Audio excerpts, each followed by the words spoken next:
perovskitas, que es una... Recording is on. Gracias. Son perovskitas, que es una tecnología, un tipo de material que se ha estado investigando por un buen rato.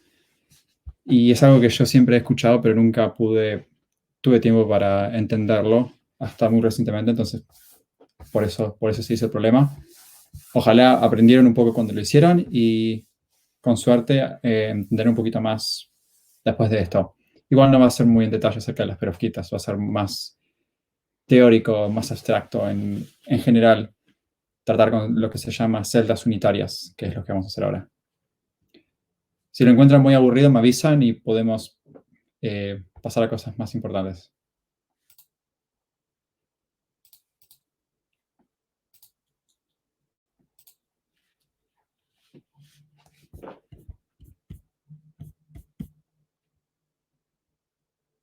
Creo que tengo que apagar la pantalla, sí.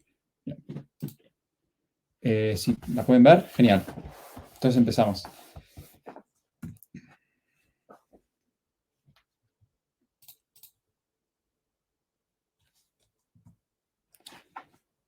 Para entender el concepto de redes unitarias, de celdas unitarias, debemos primero empezar en qué es una red, o en inglés lattice, que es, matemáticamente hablando, un conjunto infinito de puntos con simetría de translación. Si no tiene simetría de translación, es más difícil definirlo como una lattice. Y estos son dos ejemplos muy básicos de redes muy comunes.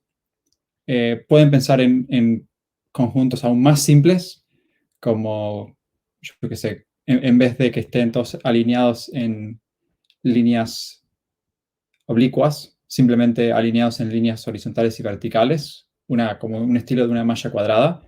También es una lattice, una red, porque sigue el concepto de simetría de translación. Y creo que es medio obvio ya con ver las imágenes. Pero de las redes podemos definir algo llamado la celda unitaria, que es lo que está marcado en red.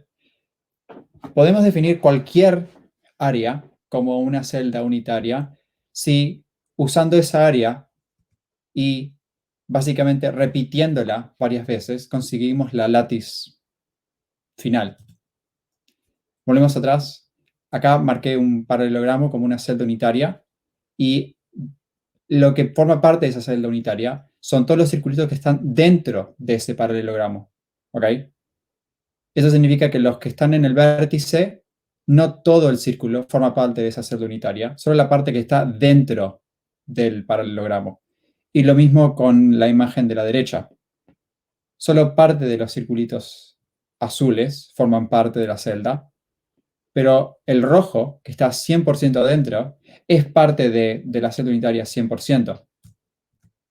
Y si nosotros agarramos esa celda unitaria como si fuese un ladrillo y la empezamos a colocar al lado, comenzamos a stackear, a poner una al lado de la otra, infinitamente, en todas las direcciones posibles, obtenemos la red original.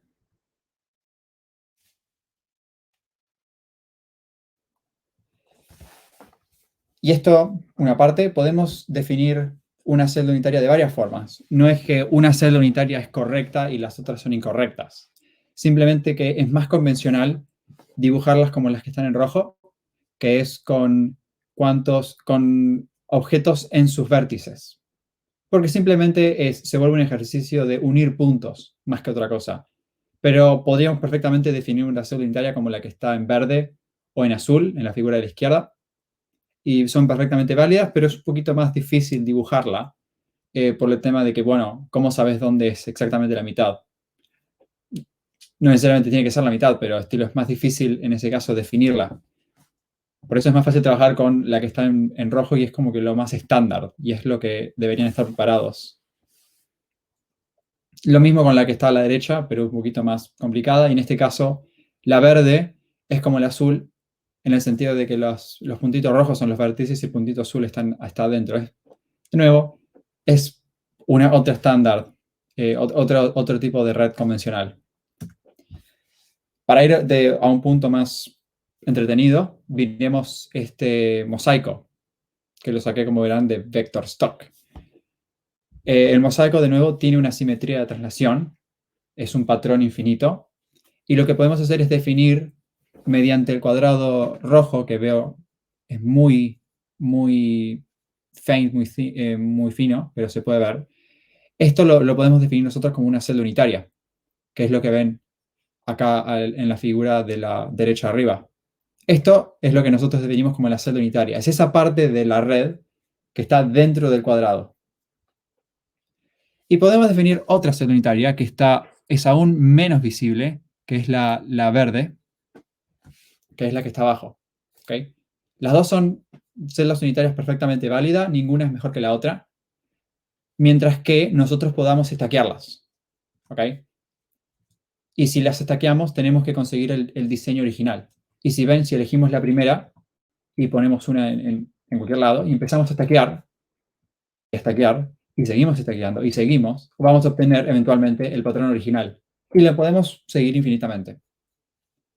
Esto es el método que nosotros usamos para describir redes infinitas o muy grandes de puntos. Ahora pasamos de lo abstracto a lo concreto y miremos a cosas en 3D. Lo que está a la izquierda es algo es algo impreso con una impresora 3D, pero lo que está a la derecha es sodium chloride, cloruro de sodio, sal. Y como verán, es también un conjunto de puntos, o en este caso esferas, que es infinito y presenta simetrías de translación. Tiene otro tipo de simetría, obvio, pero simetría de translación es lo que nos importa. Igual, aún no vamos a olvidar la simetría por el resto de la charla. Pero tenemos que tener un poquito de cuidado, porque si ves a internet, puedes encontrar imágenes como esta, en donde definen la celda unitaria erróneamente. Porque podés ver cómo lo vieron, simplemente unieron puntos y dijeron, bueno, esto es una celda unitaria. Pero la verdad es que yo no creo que esta celda sea correcta, porque aunque la celda verde, que está acá, es lo que dijimos, si te moves para la derecha y describís este cuadrado que es como un poquito más rojizo, pero este cuadrado son distintos. ¿Ok? No es que vos podés solaparlos uno arriba del otro. Tenés que primero reflejarlo y después lo obtenés. Obtenés el cuadradito de la derecha. Pero eso no debería ser el caso. Deberíamos simplemente trasladarlo. Entonces esta celda fue elegida erróneamente. Es lo que yo digo. Si ustedes piensan distinto, por favor, mándenme un mensaje. Ahora, ¿por qué nos importan las celdas unitarias? Bueno, además de poder describir algo infinito, lo cual siempre es útil, también podemos, solamente mirando la celda unitaria, en un sólido, describir cosas un poquito más útiles, como su densidad, su elasticidad, medida por el módulus de Young, la densidad de los dipolos, lo cual ese concepto nos vamos a familiarizar con eso después, y su composición. En problemas de Olimpiada, con celdas unitarias, es muy probable que les pidan densidad y composición, así que eso deben estar preparados. Pero vamos a tratar de entender cómo podemos conseguir cosas como la densidad de dipolos. Van a ver que es muy simple, es como la densidad, efectivamente. Pero sí, esa es la propiedad de las celdas unitarias, que aunque es una fracción muy chiquita de tu sólido, describe todas sus propiedades, o la gran mayoría. Ahora, ¿cómo obtenés la composición de la celda unitaria? Bueno, como recordarán al principio, si un punto está en el contorno de tu celda unitaria, entonces una parte de ese punto va a estar dentro de la celda y otra parte va a estar afuera de la celda. Y es nuestro deber de identificar cuál es la fracción de ese punto que está dentro de la celda.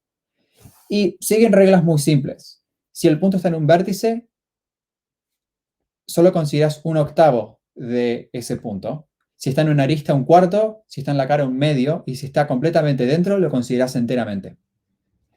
No se preocupen, vamos a ver imágenes.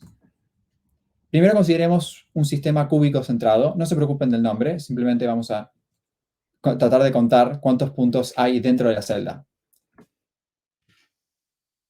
Sin tomar en cuenta esto, uno diría, bueno, hay 5 puntos. Perdón, no 5. Hay 9 puntos. Yo cuento 9. 1, 2, 3, 4, 5, 6, 7, 8, 9. Pero no es 9. Porque aunque veamos nosotros 9 puntos en esta celda, los puntos que están en los vértices, solo una fracción de esos puntos está dentro. Un octavo, si ven en la imagen a la izquierda. Vieron que en cada vértice hay un octavo de esfera. Si usamos 8 de estos, obtenemos una esfera. Como hay 8 vértices en un cubo y hay un octavo por cada vértice, los vértices corresponden a una esfera en total. Y la esfera que está dentro es otra esfera. Entonces no hay 9 puntos en la celda, hay 2. Uno en el centro y en total hay uno con los vértices. ¿Quedó claro? Si no, me paran. Movamos a algo un poquito más interesante. Veamos el sistema cúbico centrado en las caras. De nuevo, no importa el nombre, pero verán que en vez de haber un punto en el centro del cubo, lo que hay es un punto en el centro de las caras, en cada cara. Los del vértice sigue siendo un octavo y hay 8 vértices, así que los vértices corresponden a un punto. Hay en total 6 puntos en las caras y vieron que cada punto en la cara es media esfera. Eso significa que como hay 6 puntos y cada punto es media esfera, hay en total 3 puntos por las caras. 3 más 1 en los vértices me da 4. ¿Okay? O sea que hay 4 puntos en esta celda. No 14, como uno contará simplemente mirando las esferas. 1, 2, 3, 4, 5, 5, 4, 14. No es 14, es 4. Tenés que tener cuidado con los puntos que están en la periferia. Ahora, una vez que ya terminamos con la introducción, vamos al problema. La primera parte les mostraba una celda de cloruro de sodio, que es una sal universal. Si estudias química, definitivamente la viste. Entonces sabemos que cloruro de sodio es NaCl. Significa que por cada átomo, por cada ion de sodio, hay un ion de cloruro. Y veamos cómo esto se compara con lo que nosotros encontramos en la celda unitaria. Vemos que lo verde es cloruro y lo amarillo es sodio. Contamos los amarillos primero. Los amarillos siguen la estructura de centrado en las caras. Si vemos, hay 8 amarillos que son vértices. Por lo tanto, 8 por un octavo me da 1. Tal vez quiera... Perdonen, voy a poner mi tableta gráfica para que quede escrito.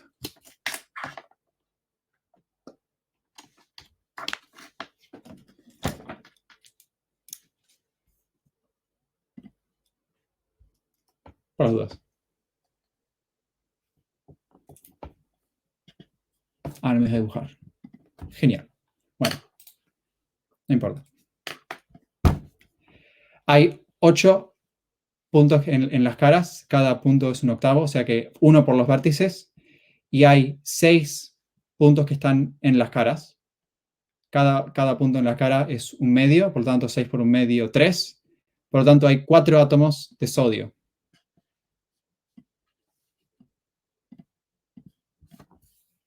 4 átomos de sodio, que es igual a 6 por un medio más 8 por octavo. Cuando contemos los átomos de cloro, usamos las mismas reglas. Si vemos, hay un átomo de cloro que está adentro, 100%, o sea que eso ya es 1. Y hay 1, 2, 3, 4, 5, 6, 7, 8, 9, 10, 11, 12. Hay 12 átomos de cloro que están en las aristas. Como verán, solo un cuarto de las aristas... ¿Pasó algo? No, está. Solo un cuarto de las aristas está dentro de la celda. Por lo tanto, hacemos 12 por un cuarto, que me da 3. O sea que también hay 4 átomos de cloro en la celda unitaria. Hay 12 por un cuarto más un átomo entero. Entonces, sorpresa, sorpresa, en la celda unitaria de cloruro de sodio, la proporción de átomos de cloro a átomos de sodio es 4:4 o simplemente 1:1. ¿Qué es lo que esperábamos? Porque la sal es cloruro de sodio. No es cloruro de sodio 2 o cloruro de sodio 3 o algo raro como eso. Es 1:1. O sea que eso es lo que deberíamos esperar. Y esto es general. No hay ninguna contradicción, no hay ninguna excepción a esta regla, porque es lógica. Entonces, ¿cuántos iones de cloro hay? Hay 4. Hay 4 iones de sodio, como ya se sabía. El cociente de sodio cloride es 4:4 o 1:1. Y finalmente, en la parte B abajo, ¿cuál es el cociente de cloruro de sodio en 1000 celdas unitarias? Y este 1000 fue para darles a entender que cuando tenés un montón de celdas unitarias, es efectivamente el cristal en sí. Es el cristal que usas en un experimento, es el cristal que pones en tu bife cuando te lo comes. Es lo mismo, porque hay muchas celdas unitarias. Y eso es un cristal. Hay un número muy grande. 10.000 es muy poco. Estamos hablando de 10 a la 23 o ese orden de magnitud, 10 a la 22. ¿Okay? Pero el punto es, el cociente no cambia, porque el cristal está hecho de 1.000.000 o bueno, 10 a la 22 o algo así, celdas unitarias. Y como cada celda tiene un cociente 1:1, el total también tiene que ser 1:1. Eso no debería cambiar. Pasemos a lo que de hecho importa. Esto es la celda unitaria de una perovskita. En este caso yo elegí titanato de bario, que es la primera, bueno, se llama perovskita, creo. Es como una de las primeras que se descubrió. Y por lo tanto es el ejemplo que siempre te enseñan cuando estás en tu curso. Y es el primer ejemplo que está en todos los libros, etc. Así que creo que vale la pena estudiarlo en detalle. Las perovskitas siguen una fórmula que ya vamos a encontrar, pero en general siguen la fórmula A, B, que sería un metal A, un metal B, oxígeno y 3, o 3 átomos de oxígeno. Vamos a tratar de comprobar esto. Primero contemos los átomos verdes. Los átomos verdes son de bario. Bueno, hay 8 átomos verdes, todos en los vértices. O sea que sabemos que el número de átomos de bario es 8 en un vértice por un octavo. De nuevo, porque en el vértice tenemos un octavo de esfera. Y esto es 1. Ok, fine. ¿Qué onda con el titanio? En este caso, titanio es el circulito azul que está en el medio. Como está en el medio, está 100% dentro de la celda, es 1. Y finalmente el oxígeno, los cosos rojos, hay 6, todos en las caras, por lo tanto 6 por un medio me da 3. O sea que el cociente bario, titanio, oxígeno es 1:1:3. Lo cual tiene sentido, porque este mismo cociente, 1:1:3, refleja la fórmula de la perovskita, A, B, O3.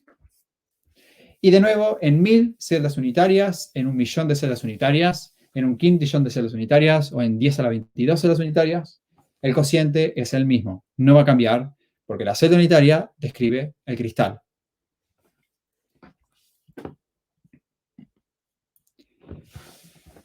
Después la parte 3 decía cuál es la masa total de la celda unitaria en la figura 1b, o sea, en perovskita, en gramos. Tener en cuenta que una unidad de masa atómica es 1,66 por 10 a la menos 24 gramos. Y esto lo que implicaba es, bueno, ¿cuál es la masa total en la celda unitaria? Nosotros sabemos cuántos átomos de cada tipo hay en la celda unitaria, por lo que simplemente tenemos que sumar las masas de cada uno. La masa de bario es 137, la de titanio es 48 y la de oxígeno es 16.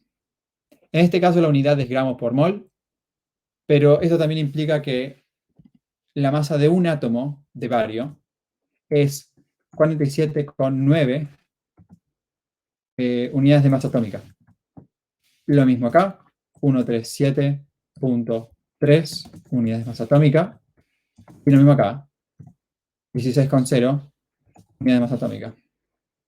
Por lo que si sumamos todo, tomando en cuenta que hay 3 oxígenos, obtenemos 233,2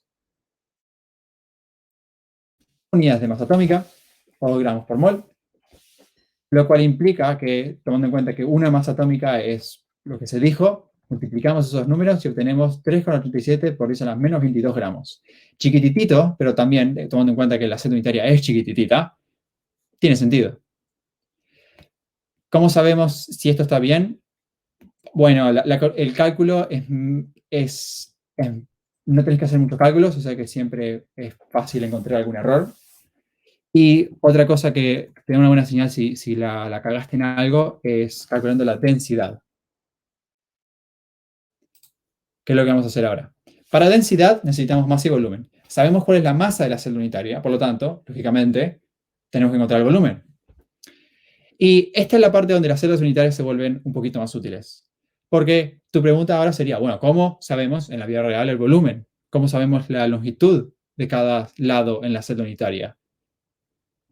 Bueno, de hecho, es muy fácil. Si ustedes conocen el concepto de rayos X, que si ustedes están haciendo una Olimpiada de Química, supongo que sí, podemos tirar rayos X a la muestra y la muestra los va a reflejar. Y los va a reflejar de tal forma que podemos obtener información acerca de la celda unitaria en base a en qué ángulos refleja mejor. Porque eso es un hecho. En los cristales hay ciertos ángulos en donde la luz se refleja muy bien y hay ciertos ángulos en donde no se refleja.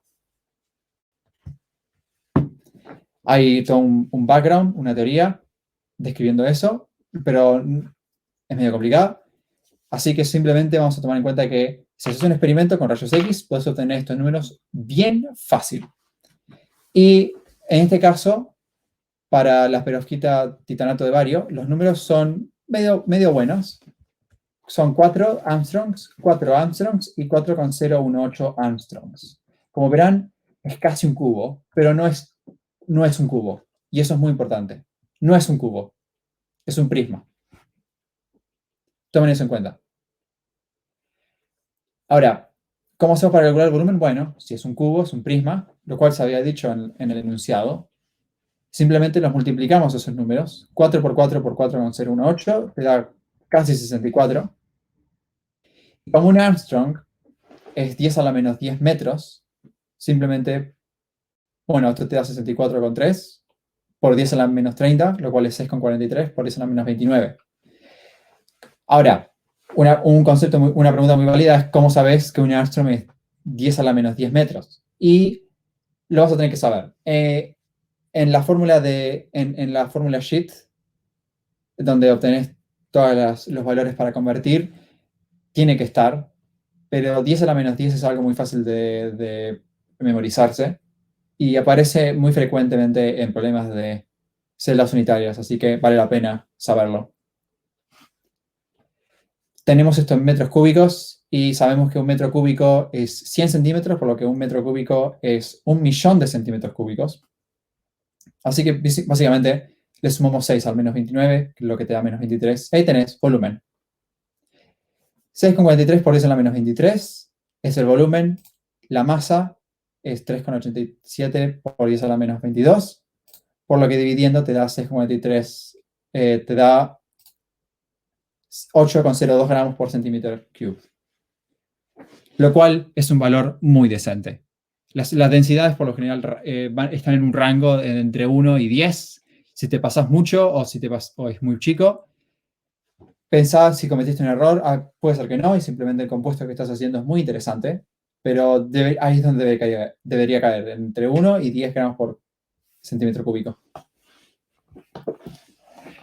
Este valor creo que lo obtuvieron algunas personas, así que eso me dejó muy feliz. Pero continuemos. Y esto es donde se ve un poquito más interesante, porque hasta ahora esto es lo que vas a encontrar definitivamente en un problema de celdas unitarias en las Olimpiadas. Por lo tanto, me sentí una obligación a ponerlo. Y es, de hecho, muy interesante explorarlo. Pero hay algo más que podemos obtener de las perovskitas, y es parte de su utilidad. Y esto se le dice ferroelectricidad. Y es la habilidad de un compuesto en ser polarizado permanentemente. Ahora, ¿qué significa que el compuesto sea polarizado?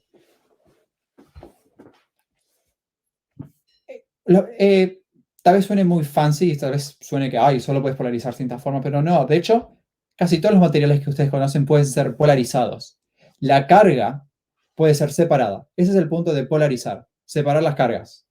No significa que tenés que literalmente sacar los electrones del compuesto, pero simplemente moverlos un cachito. Y de hecho todos los materiales pueden ser polarizados, porque todos los materiales tienen electrones y los electrones se pueden mover, y los protones se pueden mover en direcciones opuestas, y eso te permite polarizarlos. El problema es que si vos removés cualquier objeto que estás usando para polarizarlo, en general un campo eléctrico, el material va a volver a su estado original, a su estado de no polarización. Pero este no es el caso con los materiales ferroeléctricos. Ellos quedan polarizados. Eso significa que los puedes usar para guardar información, como en una memoria. De hecho, eso es un área de investigación, usar perovskitas en memoria. Porque simplemente aplicas el campo eléctrico en un milisegundo, polarizas el material, apagas el campo eléctrico y el material sigue polarizado. O sea que puedes guardar bits de información. Y esto es un diagrama que demuestra el proceso en donde un material se vuelve polarizado. En la izquierda tenemos la perovskita en estado cúbico. Y cuando está cúbica, significa que, o sea, todos los lados están iguales. Este lado es igual a este lado, que es igual a este lado. El material no es ferroeléctrico. Pero, si es tetragonal, en otras palabras, si es un prisma, como en el caso que estamos viendo ahora, ahí todos los lados no son iguales, el material es ferroeléctrico. Y el material prefiere tener el átomo de titanio no en el centro, pero en otra parte. Y ese es lo que está al corazón de la ferroelectricidad en las perovskitas. Es que cuando es tetragonal, el átomo de titanio prefiere no estar en el centro, prefiere estar en otro lado.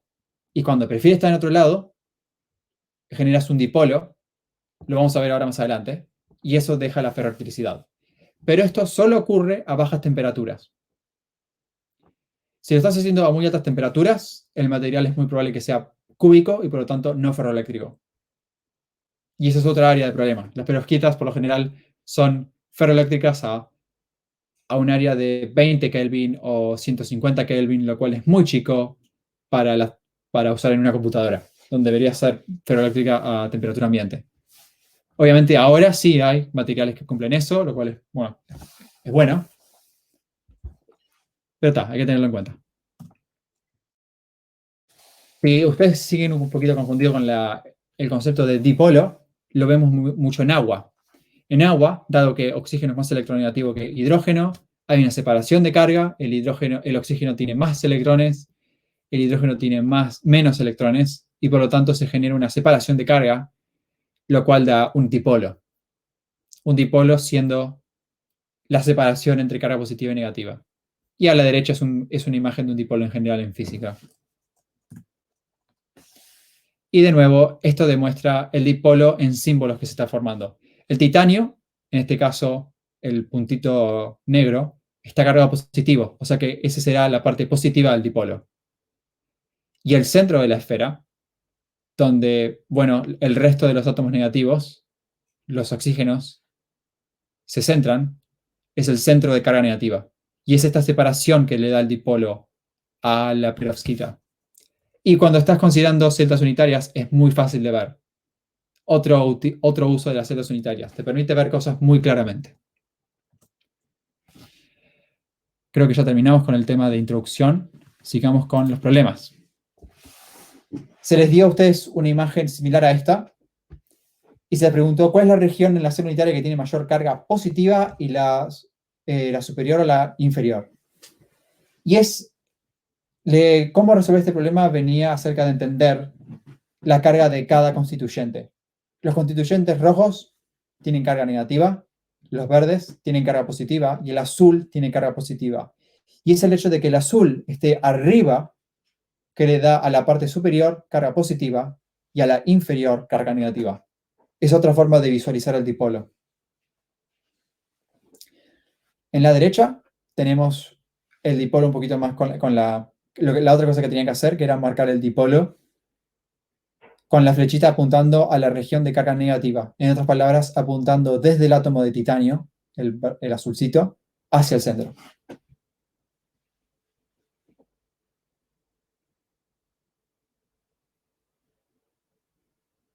¿Alguna pregunta hasta ahora?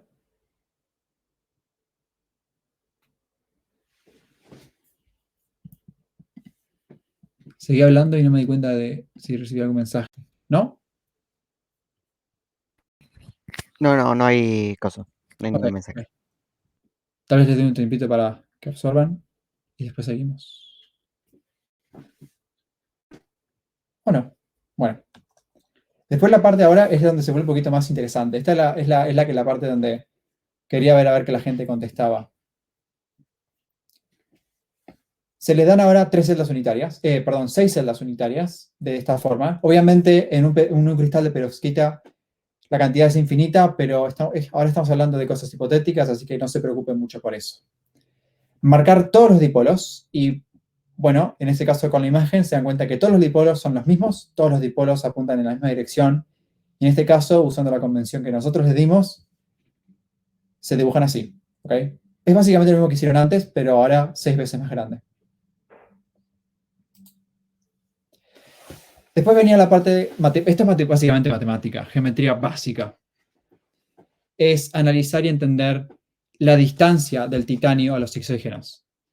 Si vemos este caso, en la parte cúbica, la distancia desde el titanio a cada oxígeno es la misma, porque es cúbico. Hay alta simetría y no hay, bueno, la distancia es la misma. O sea que si simplemente definimos un dipolo en base al átomo de titanio y cada oxígeno, en otras palabras, definimos 6 dipolos, la suma de todos esos dipolos es 0, porque la distancia es la misma. Entonces los vectores apuntan en direcciones que son opuestas a sí mismas y por lo tanto se cancelan perfectamente, entonces no hay dipolo. En contraste, en la fase ferroeléctrica, obtenemos distancias distintas, como verán muy claramente en el diagrama.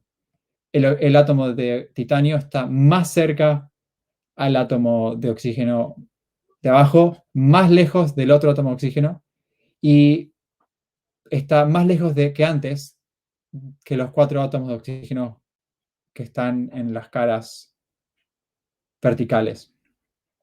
Entonces, ¿cómo hacemos esto? ¿Cómo resolvemos el problema? Se les dio que el átomo de titanio está a 0,4 Armstrongs en el centro. Y ustedes sabían, en base a lo que se les dijo antes, la longitud de cada lado.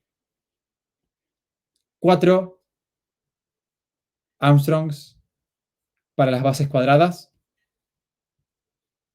y 4,018 Armstrongs en las bases para la altura. Entonces, si queremos saber la distancia del vector violeta, que sería este, tenemos que hacer 4,018 dividido por 2, porque solo estamos considerando la mitad de la altura, menos 0,4.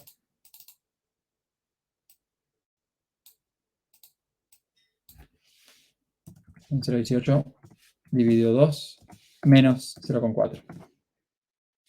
Esa es una distancia. ¿Cómo calculamos la distancia amarilla? O en este caso naranja. Casi efectivamente hacemos lo opuesto. En este caso, espérense. Esta distancia es 4,18 sobre 2. En este caso tenemos que sumarle 0,4, porque ahora está más lejos que antes.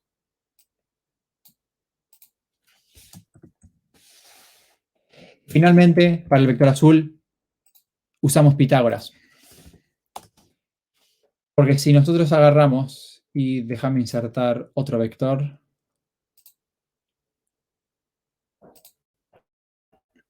desde el centro,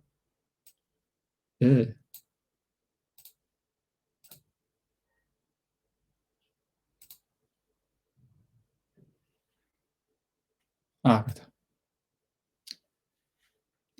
Desde el centro,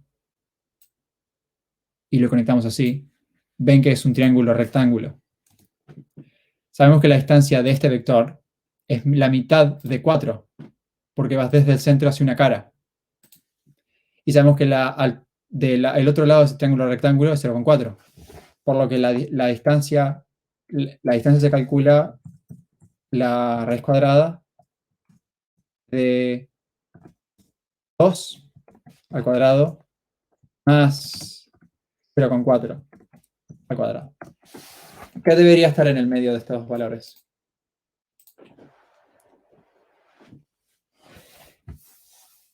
Les hice calcular esto para ver más que nada la visión espacial, para ver si entendían de lo que se está hablando y obviamente para buscar la información, porque tienen que ir hacia la pregunta anterior para extraer esos datos.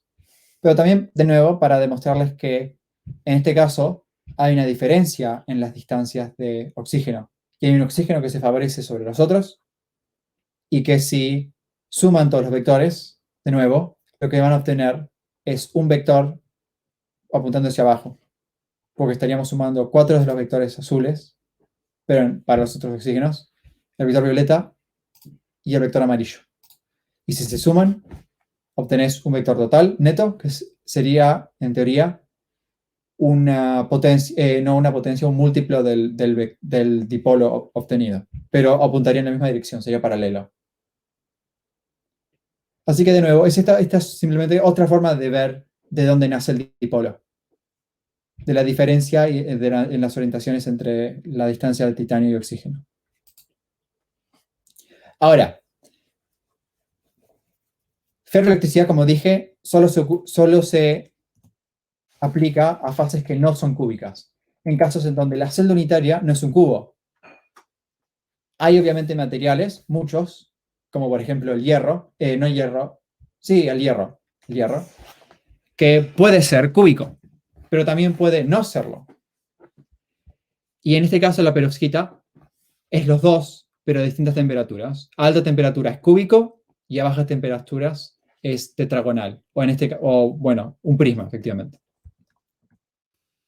Y esta temperatura en donde ocurre ese cambio en estructura, es 393 Kelvin, que es 120 grados Celsius. Lo cual es cálido, pero no es 300 grados Celsius. 300 grados Celsius es muy grande. Es muy caliente, por lo que la perovskita va a ser cúbica. Por lo tanto, la muestra no es capaz de ser polarizada permanentemente. La palabra polarizable es muy confusa. La definición técnica es que se puede polarizar y el dipolo es permanente. O sea, es una cagada porque la palabra debería ser estilo permanente polarizable, pero me salí con la mía porque se definió antes. Era un ejercicio acerca de haber leído el enunciado bien. Pero no era una pregunta que estaba hecha para ser contestada muy bien. Pero la idea es esta, que simplemente a 300 grados estás muy caliente, la muestra es cúbica. Pero cuando bajas la temperatura a, por ejemplo, 25 grados, como lo vamos a hacer después, hay una transición. Se le dice cambio de fase. Y aunque suene muy fancy, simplemente muy avanzado, de hecho no lo es. Ustedes conocen muy bien el cambio de fase. Por ejemplo, de sólido a líquido o de líquido a gaseoso. Es la misma idea. La mecánica detrás de eso tal vez sea un poquito complicado porque vas de sólido a sólido, no de sólido a líquido o de sólido a gas, pero la idea es la misma. Vas de un sólido con un cierto rango de propiedades a otro sólido con otras propiedades. Por lo tanto, la idea es la misma. Y acá en este caso, el material se vuelve tetragonal cuando estás a bajas temperaturas. Ahora, es un truquito. Porque ¿qué pasa? Si agarro esta muestra, que está muy caliente ahora, y es cúbica, y la enfrío a 25 grados, sin estar en un campo eléctrico, sin nada, simplemente la enfrío a 25 grados, la muestra no va a tener un dipolo permanente. Pero lo que sí va a tener va a ser esto. Las celdas unitarias van a tener un dipolo, porque de nuevo, cuando la perovskita está muy fría, el átomo de titanio prefiere no estar en el centro, va a estar en otro lado, no en el centro. Por lo tanto, cada celda unitaria va a tener su propio dipolo. Pero si agarras la muestra y estudias su dipolo, va a ser 0, no va a tener un dipolo. ¿Cómo es posible? Y este es el punto en donde entra la aleatoriedad o la chance random. Porque, ¿qué pasa? Cuando imagínate que tienes un conjunto de cubos, cuando los enfrías a 25 grados, se van a volver tetragonales, pero los átomos de titanio van a tener una opción, va a tener opciones. ¿A dónde van? No es que todos van a decir al unísono que se van a ir todos arriba. Algunos se van a ir arriba, otros abajo, otros a la izquierda, otros a la derecha, otros adelante y otros atrás. Van a haber un gran conjunto de posibilidades. Y yo se los estoy simplificando, es un poquito más avanzado, porque hay cosas que se le dicen granos, que es simplemente cristales que están orientados de forma distinta, pero eso no importa. El punto es, va a ser aleatorio, no va a haber una dirección que va a estar predeterminada. Entonces, aunque los dipolos existan, no van a estar apuntándose bien.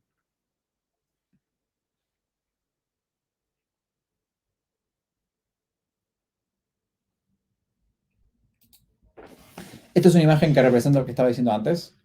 Se le dicen dominios, que es cuando localmente las celdas unitarias deciden cooperar, pero no lo hacen en una escala grande. Lo hacen a escala de estilo 100 celdas o 1000 celdas deciden orientarse perfectamente, pero las 1000 celdas que están al lado deciden hacerlo en otra dirección. Entonces hay como esta cooperación y competencia que, bueno, genera la estructura que observamos. Pero la idea es la misma. El dipolo es 0 porque es aleatorio, porque esta transformación es aleatoria. Sin embargo, si nosotros decidimos hacer este mismo enfriamiento en condiciones distintas, por ejemplo, bajo un campo eléctrico, si decimos enfriarlos mientras que están en un campo eléctrico, ahí sí la historia va a ser distinta. Porque ahora hay una dirección que está favorecida. La dirección que está apuntando al campo eléctrico, con el campo eléctrico. Los dipolos se van a alinear con el campo eléctrico, porque lo estás forzando a hacerlo. Y en ese caso, sí, al enfriar la muestra va a tener un dipolo permanente, porque al formarla lo estabas forzando a elegir una posición predeterminada. Pero en este caso no fue así, no la estaba forzando nada, por lo tanto decidió hacer lo que quería. Finalmente, venimos a este problema, que es un poquito, era avanzado, no esperaba que nadie le sacara. Y va así, tenés 5 celdas que están orientadas de dos formas, en una línea horizontal y en una línea vertical. Y la idea es, si vos querés polarizarlo verticalmente, ¿cuál es más fácil de polarizar? ¿La que está a la izquierda o a la derecha? Y bueno, cada uno diría, bueno, pero es lo mismo. Las dos tienen 5 celdas, las dos tienen la misma geometría, están orientadas en la misma forma, simplemente cambia la orientación relativa de las celdas. ¿Por qué debería cambiar la facilidad de polarización? Pero la verdad es que cambia mucho. Y tal vez convenga mostrar este segundo diagrama. Como verán, si tratamos de polarizarla verticalmente, la muestra de la izquierda va a tener todos los dipolos que están alineados, obviamente van a estar todos paralelos, pero van a estar uno al lado del otro. Y lo que vas a tener es que las cargas positivas se van a repeler entre sí y las cargas negativas se van a repeler entre sí.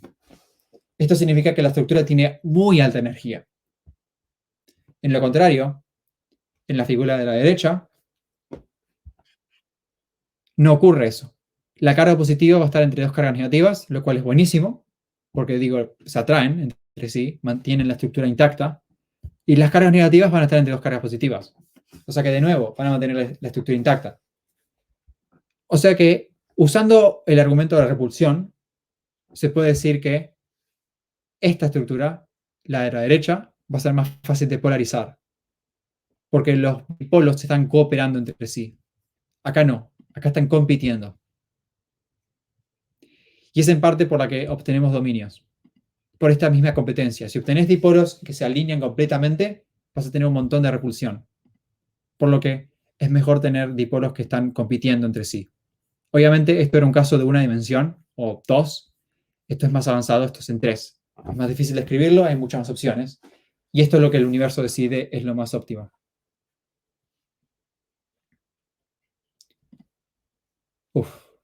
¿Cómo vamos? Ahora vamos a pasar a la siguiente parte, que es ¿qué pasó? Ahora vamos a pasar a la siguiente parte, que es la parte con estequiometría, que veo que fue un poquito más difícil, basándome en las estadísticas del problema.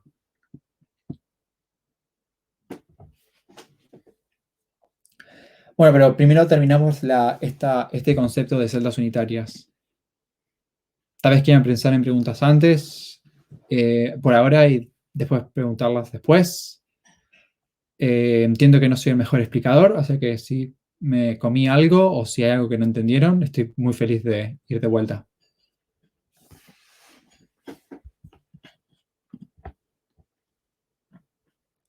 Si no es el caso, sigo.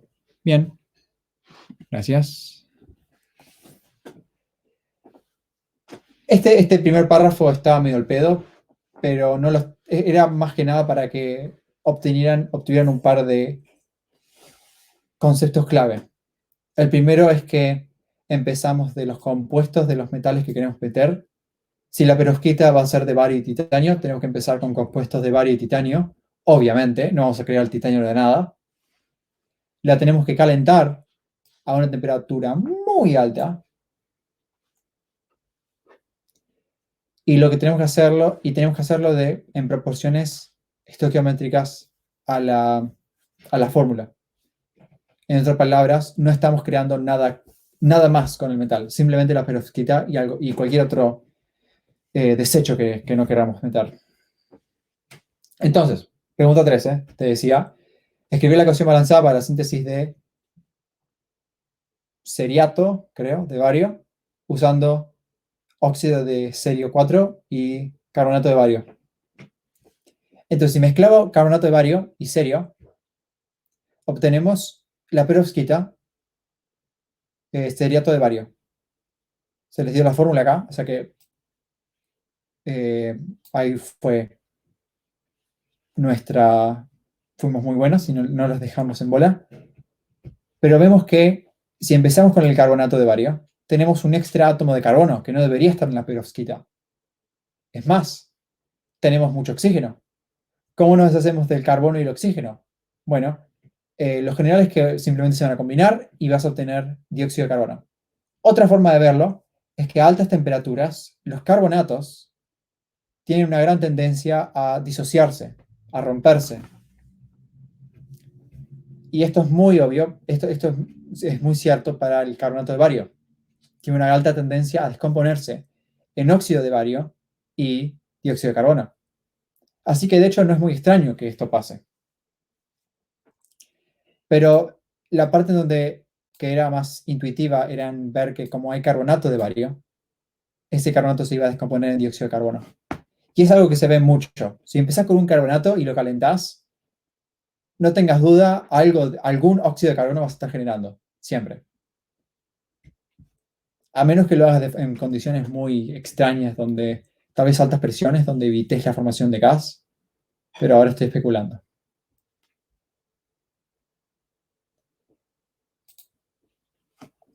Esta parte estaba un poquito más tricky, pero esto es algo que los problemas de limpieza tienden a tener, que es composiciones composiciones medio raras. Por lo general uno está acostumbrado al cloruro de sodio, cloruro de magnesio, y la verdad es que tenés que estar acostumbrado a eso porque la gran mayoría de sales son así, son simples los números.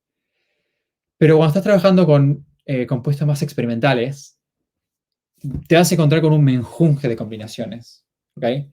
Porque no se vuelve ahora simplemente es un radio de 1 a 1. Se vuelve más simplemente como un estilo de aleación. Es una composición medio compleja, combinada, en donde los átomos que estamos usando tienen radios que son muy similares. Entonces podrías decir que la estructura los confunde y no tiene una preferencia de su posición. Con la perovskita, los radios eran muy distintos. El titanio es chiquititito y el bario es enorme. Por lo tanto, es muy fácil de distinguir entre los dos. Pero, por ejemplo, cerio e iterbio, los dos son grandes. Va a haber una diferencia, obviamente, pero va a ser chiquitita. Por lo tanto, los confunde la estructura. De hecho, creo que cerio 4 debería ser medio chico. Me retracto. E iterbio, supongo que también 4. También chiquitito. Así que lo van a hacer chiquititos. La diferencia no va a importar mucho. La perovskita lo va a confundir. La mayoría de las celdas unitarias van a tener cerio, pero una fracción, el 5%, va a tener iterbio. Eso es lo que te dice la fórmula. No es que en la celda unitaria hay 0,95 átomos de cerio y una fracción de la esfera está afuera y una fracción chiquitita de la esfera de iterbio está adentro. No te confundas. Es la misma estructura que el titanato de bario, pero en vez del átomo azul representar puro titanio, 100% titanio, representa que en algunas celdas es iterbio y en otras celdas la mayoría es cerio. Nada más. Entonces, ¿cómo encaramos estos problemas? Que son un poquito más complicados. Bueno, son las mismas reglas de siempre. Simplemente los números son mucho más feos. Entonces, ¿qué sabemos? Sabemos la estructura, sabemos la fórmula final, la fórmula del óxido de iterbio, la fórmula del óxido de cerio y la fórmula del carbonato, porque se las dimos acá. ¿Qué es lo segundo que hacemos? Usamos nuestro conocimiento de que no hay otro compuesto que estemos formando que tenga los metales. En otras palabras, todos los metales que están en el lado derecho van a estar en la perovskita de la izquierda. La perovskita marca que hay, por cada un átomo de bario, hay 0,95 átomos de cerio y 0,05 átomos de iterbio.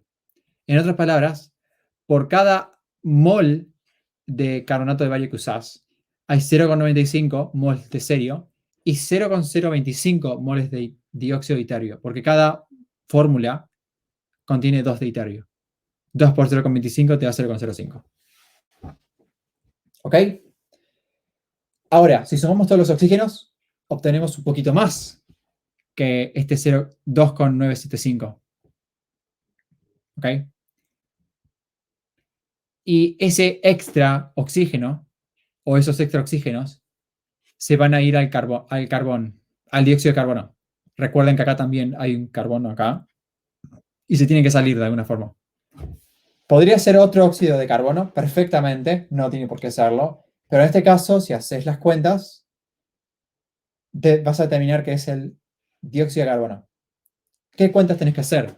Porque yo nunca les di este 0,975 acá, en la fórmula. Les di un delta. Pero eso era la pista. Deducir el valor del delta. ¿Ok? ¿Y cómo se hace eso? Lo que se tiene que hacer es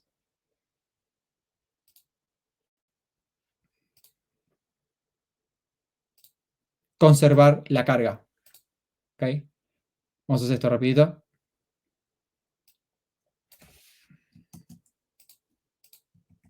La fórmula es esta. ¡Qué asco!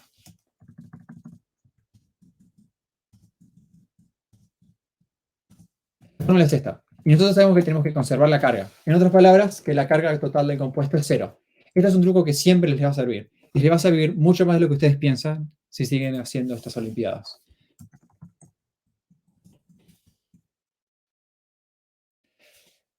La carga del bario, grupo 2, va a ser 2 más. La carga del serio, si las dimos acá, es óxido de serio, 4. O sea que va a ser 4 plus. 4 más. Y la carga del diterbio va a ser 3. ¿No? Por el óxido. No hay nada de... esto no es una reacción redox. Nunca fue. Es una descomposición. Estilo, si es redox, no fue entre los metales. Entonces, ¿qué hacemos? Bueno, con nosotros sabemos que es 0,95 y 0,05. O sea que simplemente ahora sumamos las cargas. Hay por cada celda, por cada fórmula, unidad de fórmula, hay un átomo de bario. Por lo tanto, 1 por 2 es la carga.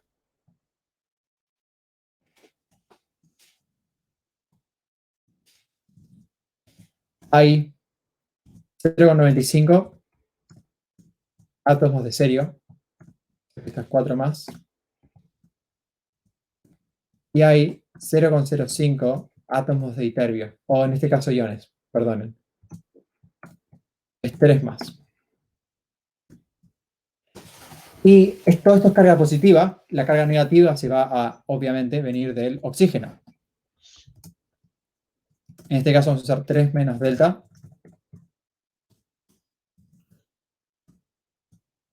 Por la carga de un oxígeno, que es negativo. Bueno, de hecho ya lo conté en ese símbolo de menos. Y como es un compuesto, la carga tiene que ser 0. Entonces ahora agarramos las calculadoras que sabemos manejar muy, muy bien. 2 más 0,95 por 4 más 0,05 por 3. Me tiene que dar 5,95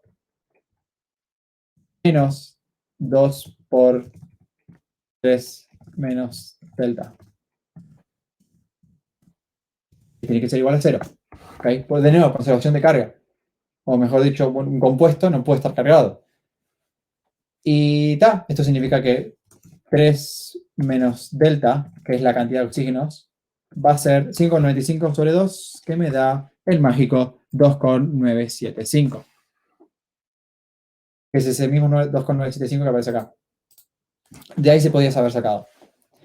Entonces, si contamos los átomos de oxígeno acá, 2,975 y cualquier cantidad que está en esta molécula de dióxido de carbono. Todavía no sabemos si es dióxido de carbono, puede ser monóxido de carbono o una combinación de las dos. Hay 2,95 acá.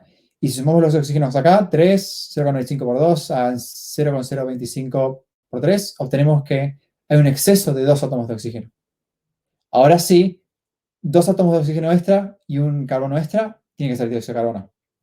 Y de nuevo, una cosa extra que pueden haber hecho, que a todo el mundo le encanta ver, son números enteros. Pueden haber multiplicado todo por 40 y obtienen esta fórmula acá. Casi todos los números son 40 igual, así que no importa.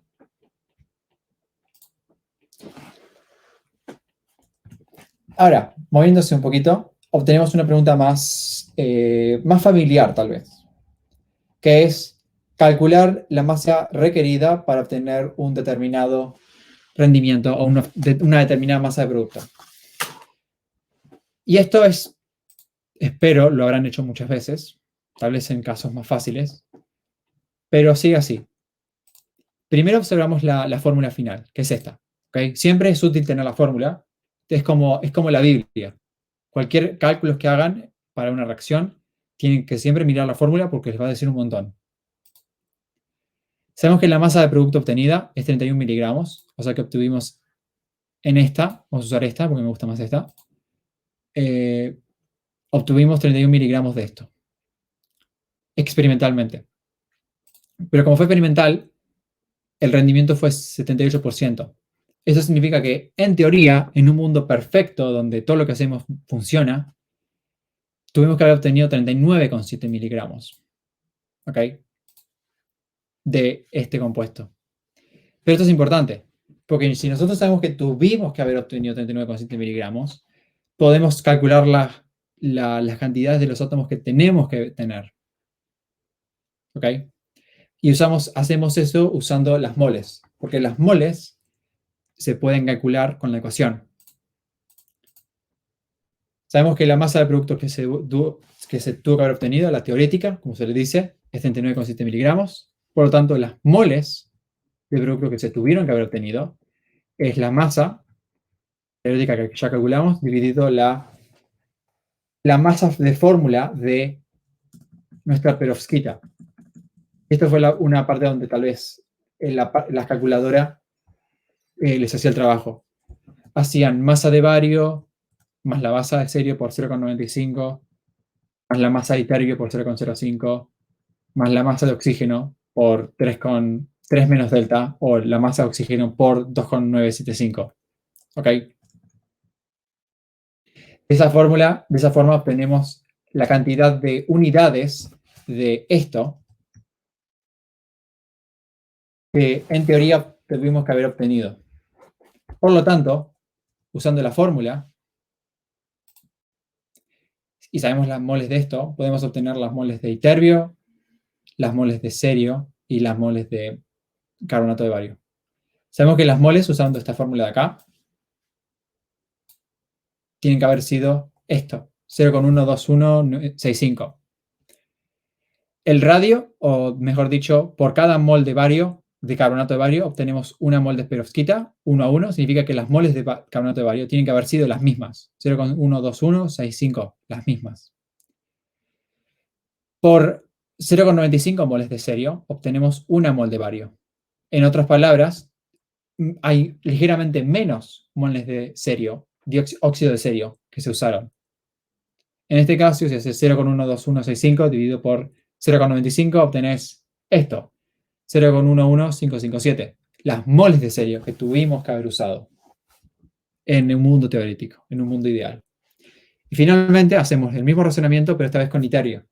Iterio nos dice que hay muy pocas moles de iterio que usamos, 0,025. Por lo tanto, deberíamos esperar muy pocas moles de iterio iniciales. Entonces lo que hacemos es 0,12165 por 0,025. Creo que dije dividido acá, fue un error de boca, es por. Tenés que multiplicar los números. Tienes que hacer 0,12165 por 0,025 y 1,12165 por 0,95. Y ahí obtenés las moles de cada compuesto inicial. Multiplicas eso por la masa de fórmula. Por ejemplo, hagamos un ejemplo. Con bario es 0,12165.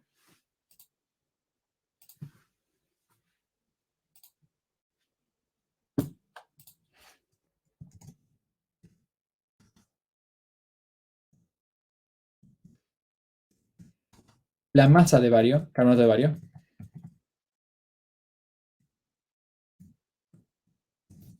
es la masa de bario, que es, creo que dije 137,3.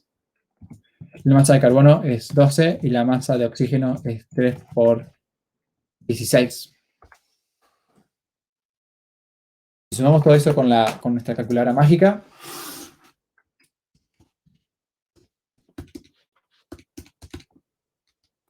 me da 197,3 gramos por mol.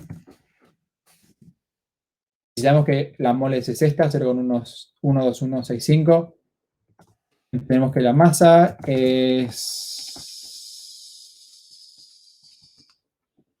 24.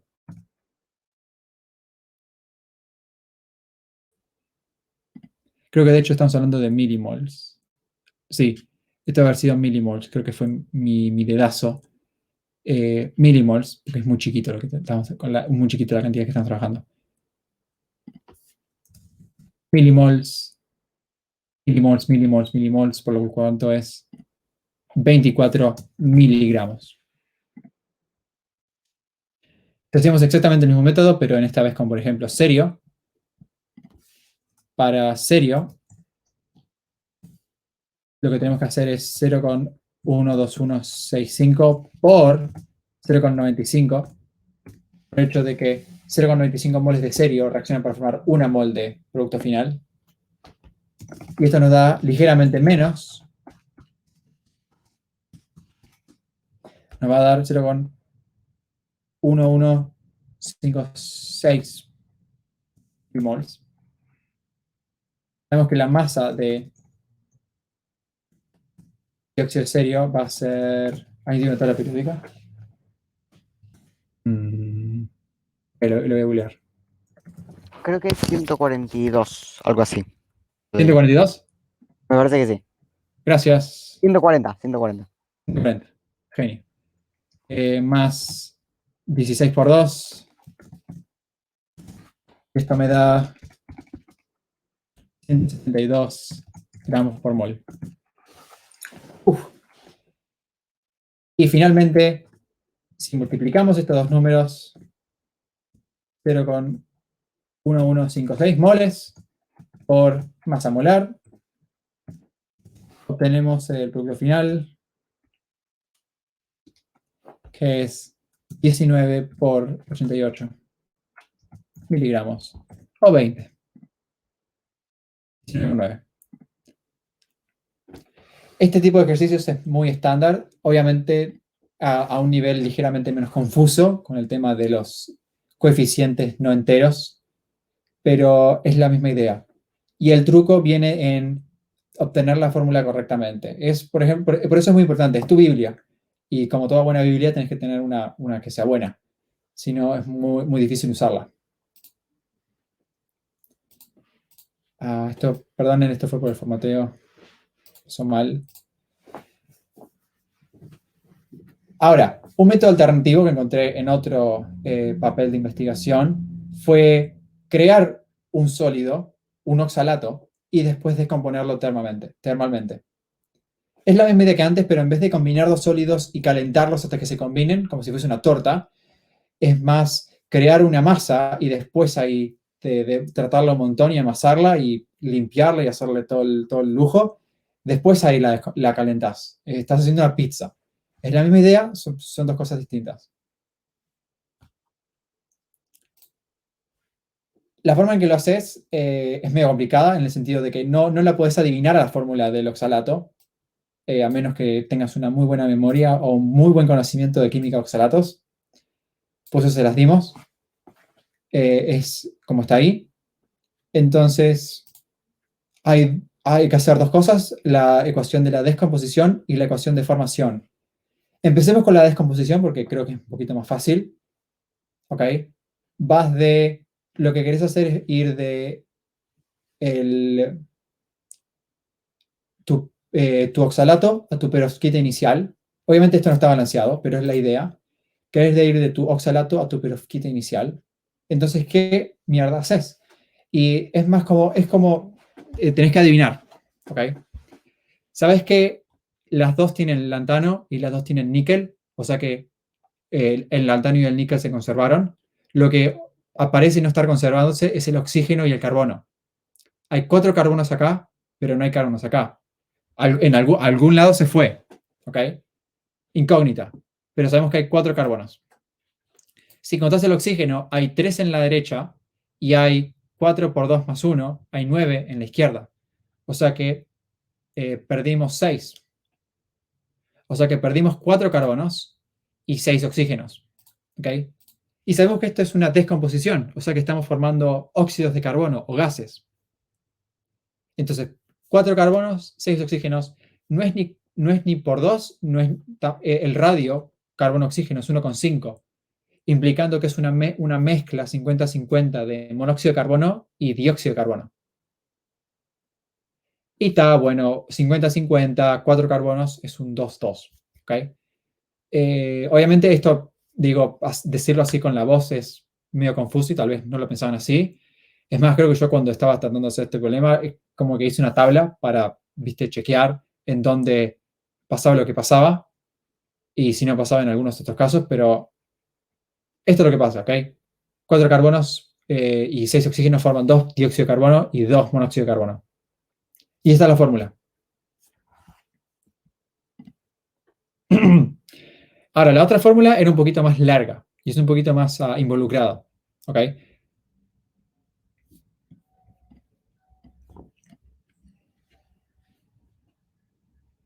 Ugh. Bien. Pero creo que los pasos son los mismos. El primer paso es escribir todo lo que vos sabés que sí o sí está en tu ecuación, que es lo que te dice el enunciado. Te dice, alternativamente se pueden crear perovskitas precipitando un oxalato con oxalato de sodio, fórmula dada, el nitrato requerido en los metales en una solución de hidróxido de sodio. Y después descomponiendo el producto a alta temperatura, ya hicimos la descomposición. Ahora tenemos que empezar con las otras. Creo que en la pregunta les había dado el nitrato de níquel. Bueno, no importa. Sabemos que definitivamente están los nitratos de níquel y de lantano. Está el hidróxido de sodio, porque se dio. Y está el oxalato de sodio. Y sabemos que lo que estamos formando es esta mierda acá. Lo cual lo ponemos. Pero obviamente esto no está balanceado para nada. Tenemos que empezar a balancearlo. Pero tenemos que hacer algunas observaciones clave. Y esas observaciones clave es mirar esos metales que son medio raros. O sea, esas cosas que vos casi nunca trabajás. Porque son las cosas que se balancean más fácil por lo general. Porque no aparecen mucho. Entonces acá, el lantano, solo hay una unidad de lantano en la derecha y una unidad de lantano en la izquierda. O sea que está balanceado, punto. Lo mismo con el níquel. Una unidad de níquel en la izquierda y una unidad del níquel en la derecha. La otra cosa que tenemos que balancear son los oxalatos, ¿ok? Porque esto se dice que lo precipitamos. Significa que los iones no cambian. Si hay oxalato en la derecha, tiene que haber oxalato en la izquierda. Y tienen que estar balanceados. Acá vemos que en nuestra fórmula hay 2 oxalatos, por lo tanto, hay 2 oxalatos de sodio.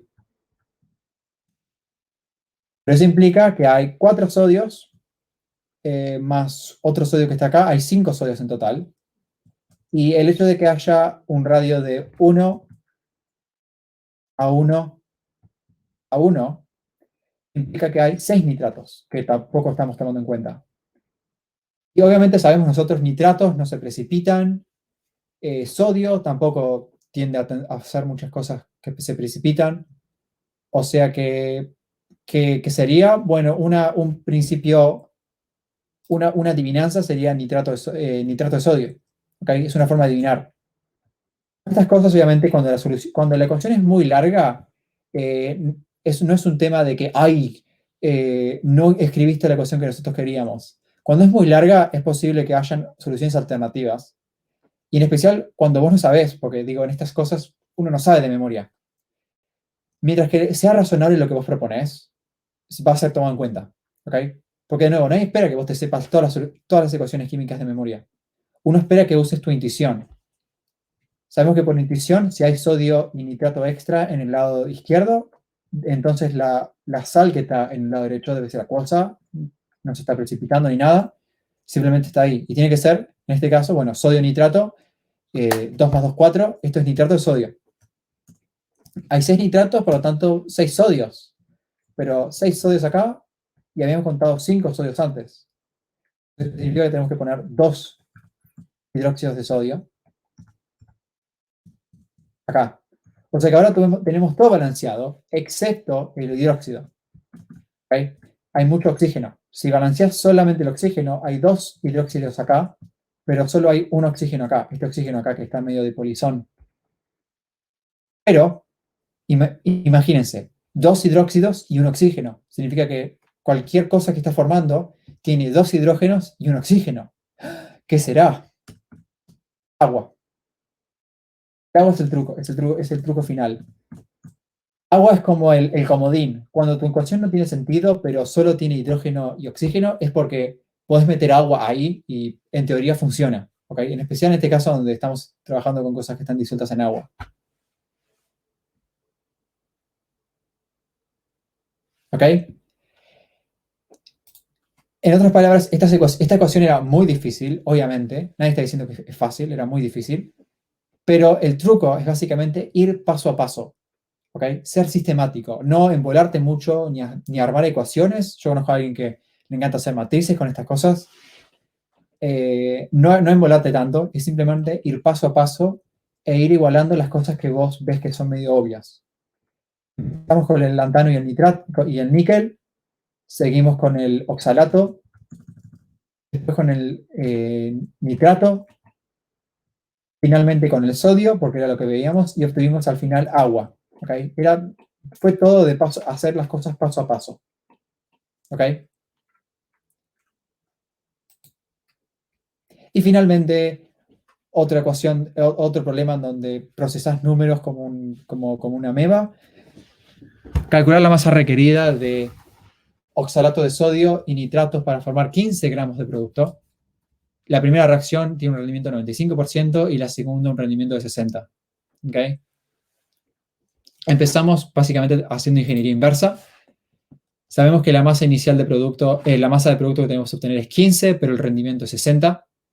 En otras palabras, 15 gramos sobre 0,6 me da la masa teorética o la masa que yo tendría que haber obtenido en un mundo perfecto. Entonces de ahí podemos calcular las moles de oxalato, porque si se recuerdan la ecuación que se obtuvo era 1 a 1, significa que una mol de perovskita es creada por una mol de oxalato.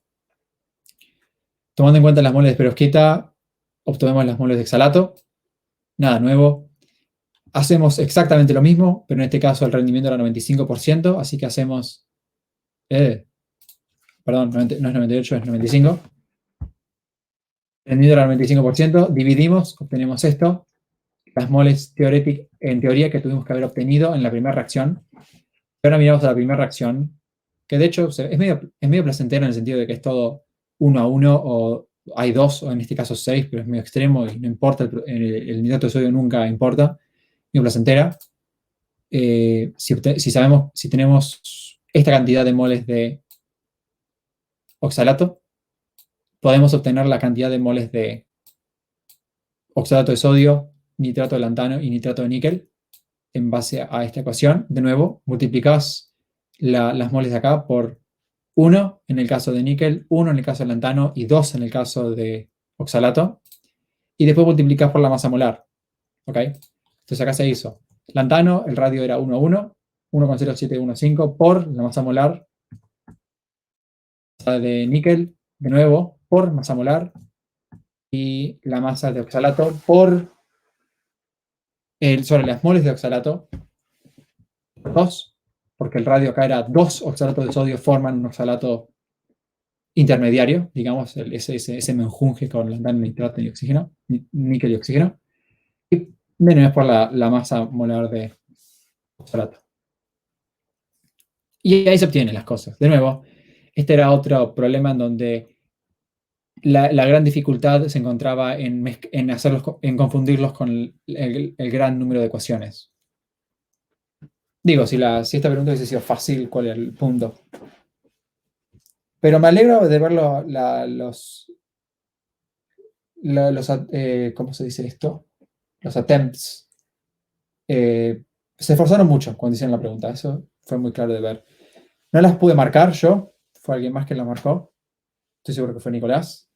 Pero después cuando tuve tiempo pude ver los intentos que se hicieron y, bueno, muy buena resistencia. Fue una pregunta muy difícil y deberían estar orgullosos de lo que hicieron. Gracias por los mensajes. Me alegro que hayan entendido. Si siguen interesados con el... bueno, creo que ya dejé de compartir. Ahora dejé de compartir, está. Si siguen interesados en el tema de perovskitas, creo que les puedo dar un link que les puede interesar. Deme un segundo.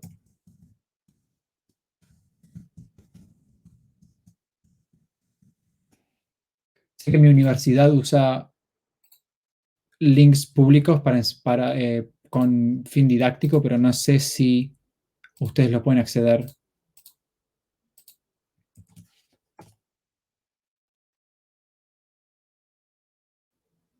Ojalá puedan. Esto sí les interesa, ¿no? Pero igual hay un montón de recursos en Internet que pueden usar.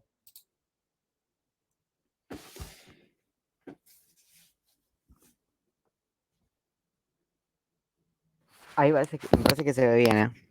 Al menos yo puedo entrar tranquilo y ver todas las ¿Vas a entrar? imágenes y todo. Sí, sí, yo puedo Me alegro, ver. me alegro. Así que supongo que ellos van a poder. Si quieren, lo podría enviar por mail. Eso Se los sería muy podría útil, sí, enviar porque por mail hay, también. hay un montón de ciencias de materiales en ese link. En este caso, el cielo es el límite. Si les interesan cosas. Esto es simplemente por diversión, ¿no? El contenido en esta página no les va a servir mucho para la Olimpiada. Creo que los más que le va a servir lo que hicimos hoy de contar átomos en las celdas unitarias es que es muy básico en términos de problemas de celdas unitarias. Las Olimpiadas de Química se enfocan más en la parte de cálculos, en donde es básicamente no cagarla en las ecuaciones, en los cálculos. Todo el mundo sabe cómo hacerla, pero no todos la hacen bien, en parte el nervio y la presión del tiempo. Así que está. Es simplemente el link es para que se diviertan. Bueno, si no tienen más dudas, la podemos terminar acá. En la semana les voy a ir o cuando no sé cuándo, voy a mandar vamos a mandar el mail ¿Grabación? por cosa, Bien. con la grabación y el mail, ¿cómo se llama? El link de esta fecha que mandaste. Perdón. Bien. Bueno, gracias por venir.